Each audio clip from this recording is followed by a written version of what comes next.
Logan, I have some bad What, news. what's going on, dude? The world is 20% closer to doomsday than it was last year. What the hell happened? Well, according to this board of scientists, that they establish the time to seconds to midnight, where midnight is the doomsday of humanity. This bulletin of atomic scientists have moved us closer by 30 seconds. So we're now only 2 minutes from midnight. We're only 2 minutes from midnight. Yes. And so these people have been calculating this since at least World War II. It's some bad stuff. And the reasons why, among them are, potential conflict with North Korea and weakness in certain institutions like people's trust in politicians and the media. But one of the things they pointed at was that the population generally is more skeptical in the value of facts and evidence-based scientific conclusions about things like climate change. And so I actually think I might be part of the problem, because I also don't really care about facts, and I don't know why other people do either. So you're telling me the world is ending because people don't care about facts anymore? And it's partly my fault. I might be like patient zero of essentially the zombie apocalypse. Good job, Nate. Sorry. Welcome to Addiction Pal. I'm Nate. And I'm Logan. And today we are going to talk about one of Nate's famous sayings of, I think facts are not interesting.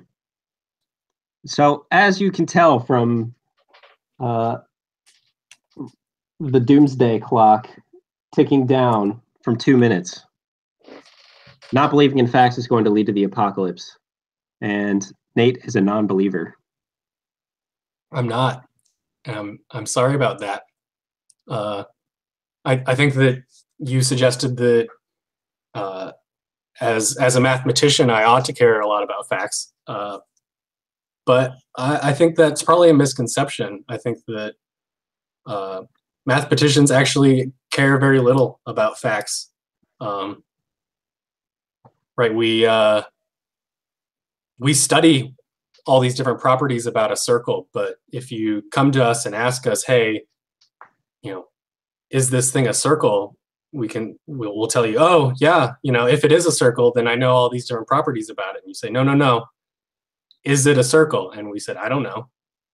Because that's how little mathematicians actually care about facts. And it seems like whether something is a circle or not should be important, not to mathematicians. So unfortunately, we're pretty disinterested in facts, unfortunately. And I think that maybe goes similarly with my other love of philosophy, that it's also kind of notoriously factless.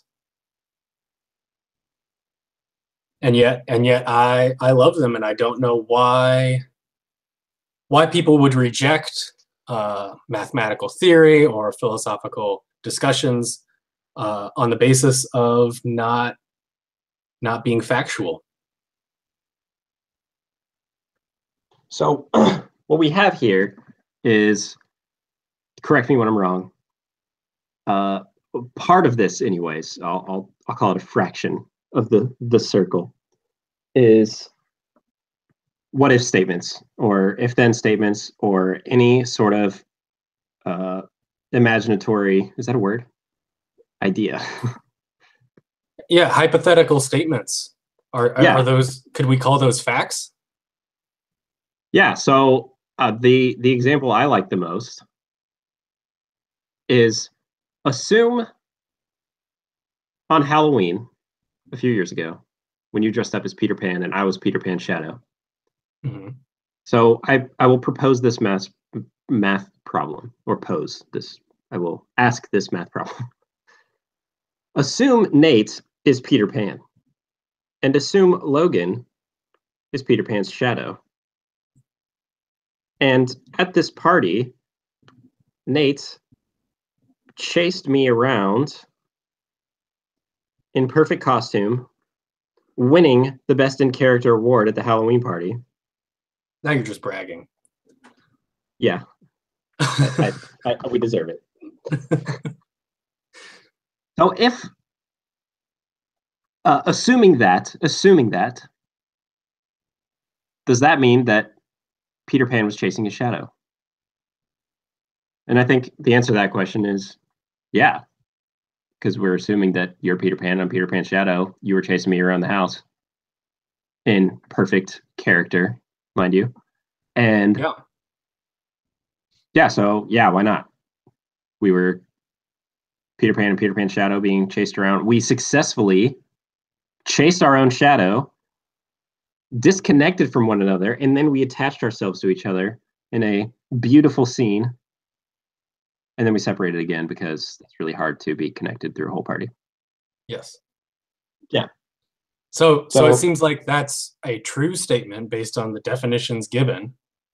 And yet, whether or not it's a factual statement, whether or not I actually am Peter Pan or was at the time, I could dispute. Right. So you can dispute the premises if you really want to, but why? That's so boring. We can use examples like this and use our imagination to come up with creative scenarios and stuff like that. And some people would argue that, well, it's not factual, that is useless in life because only facts can help us in life. Or you can think, well, this could be analogous to a situation that you would use in reality, and it'll exercise your brain in certain ways, and yeah, it will help you. Also, like you were saying with the circle, actually, you can make a whole lot of progress by just simply assuming some things. I don't know if this is a circle or not. Let's just assume it is, okay? Because this is close enough for what we're trying to do. And then all of a sudden, we can discover so much more. Yes. And I think that, go ahead. Yeah, so why waste our time trying to figure out exactly what is a fact when we are talking about complicated, abstract ideas, when the important part is setting up scenarios that we can hypothesize and carry on. So it seems like facts are these generally short, very concrete connections between our ideas and reality. Yes? Yeah. So facts are supposed to, I don't know, nail us down. And without facts, we enter into this realm of the hypothetical, into subjunctive thinking, where we can imagine counterfactual things. We can imagine things about the future that don't exist yet. And it seems to me like these kinds of dreams ultimately can come back and affect reality, that maybe the founding fathers could imagine what this nation might be and set down the Constitution, our founding documents, with that in mind, even though it doesn't exist in reality yet. It seems like that kind of future thinking, counterfactual thinking, hypothetical, subjunctive thinking is useful. That kind of creative thinking is useful while not being factual yet, at least. Right. And yet, it seems like a lot of people care a lot about facts, among other things, because facts help them to feel like they are right. Yes, if I say something that is a fact, it's indisputable, and therefore I am right, and I cannot be argued with. But yes.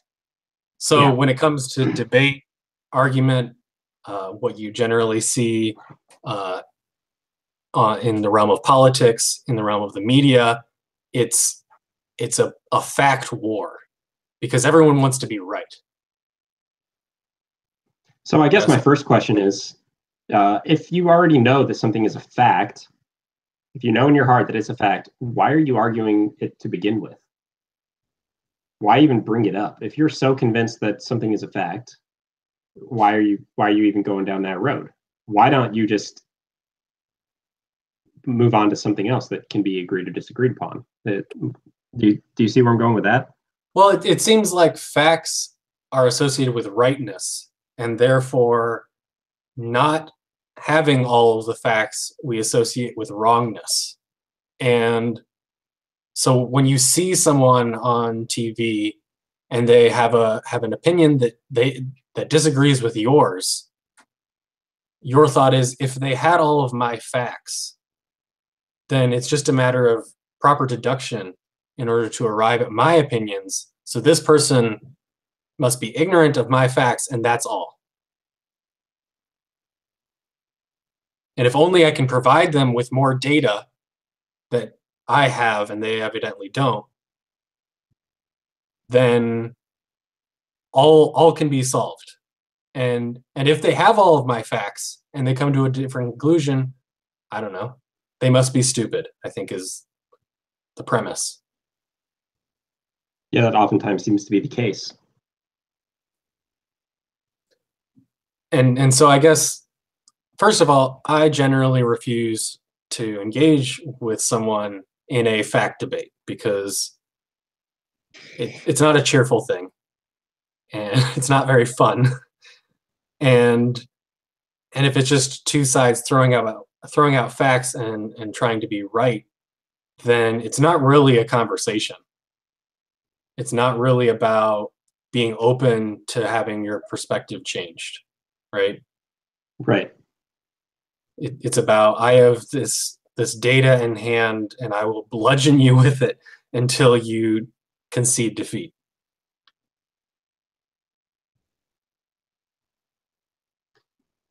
So one way we could talk about this is to be open about your bias and to be open to other people's bias in terms of conversation and just listening. Yeah. Is that right? Yeah, but at the same time, part of what inspired my thinking about this, why I wanted to talk about it today, is it's kind of in response to this YouTube video that we can link to in praise of bias, because it really struck a chord with me about why bias is actually a very good thing. That in a lot of people's mind, I don't think this is too much of an exaggeration, bias and discrimination are always wrong.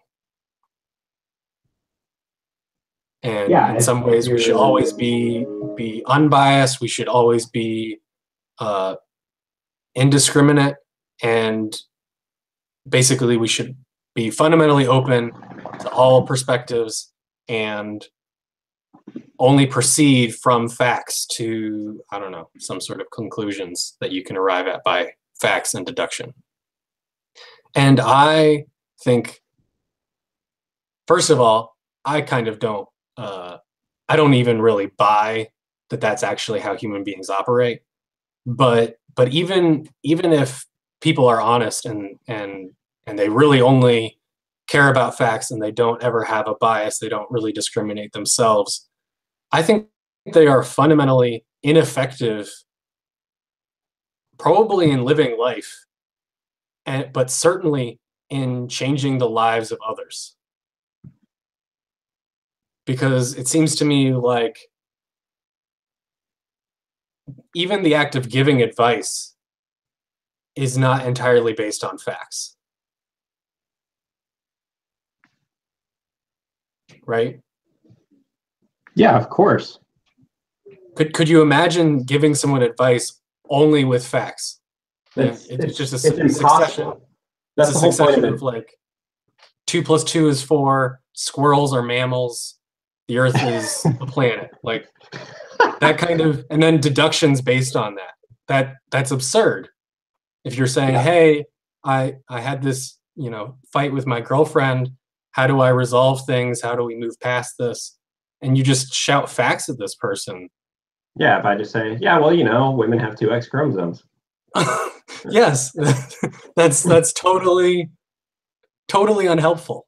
And so it seems like people actually, I think I have compassion for people who want to live in a fact-based world, because they're wrong, but their hope is so understandable, because they want to live in a world where truth, rightness, what is good is clear cut. It's not situational. It's not nuanced, and it's really just not complicated, right? Yeah.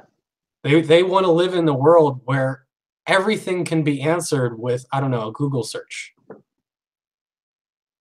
With especially in our era, right, where we have information at our fingertips 24/7. Right, but information isn't wisdom, right? Right. And so it seems to me like if philosophy is genuinely the love and therefore the pursuit of wisdom, then philosophy is not fundamentally factual. And probably the most important questions that human beings ask and want answers to, like, what's the meaning of life? How do you live your best life? How should you treat other people? What's the best way to raise children?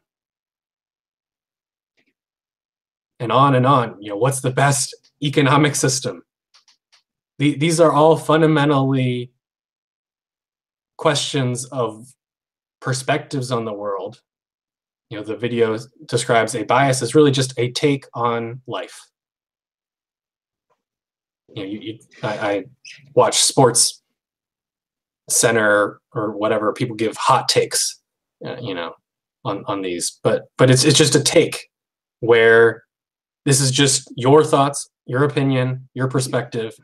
It's not evidence-based. You can't cite a journal. And when it comes to something like these questions, the best you could potentially do, I guess, is cite someone else who gave the same factless opinion. Right? Yeah, what's the point of that? And I think that's one of the reasons why, I don't know, scientists who participate in some sort of march to save science, or why kind of the journalism profession is failing, is because you can't turn to a newspaper for the most important things anymore. Because it's too much of a fact war instead of just an advice. Yeah. So if I have a choice between, a contemporary newspaper like, I don't know, the New York Times, versus a self-help book, the self-help book is infinitely more useful to my everyday life. The self-help book doesn't include facts like, the body count of the war in Yemen, but it might give me better advice about how I ought to treat someone from Yemen. Right? Yeah, exactly. And here on Emerging from the Rabbit Hole, we're not trying to just barf a bunch of facts out. We're trying to openly express our views and what we think living the best life possible means. And if you disagree, great, leave a comment about it. But we're not looking for, a fact war, like you were saying. Generate discussions. Convince me I'm wrong if you want to. I'll listen. And I think that there's something to be said about, without facts, you're just left with, I don't know, marketing, persuasion, manipulation, or something. Right. I'm wary of those sorts of things. Yeah, but at some point, you just have to like at some point, I'll emphasize that again. At some point, you have to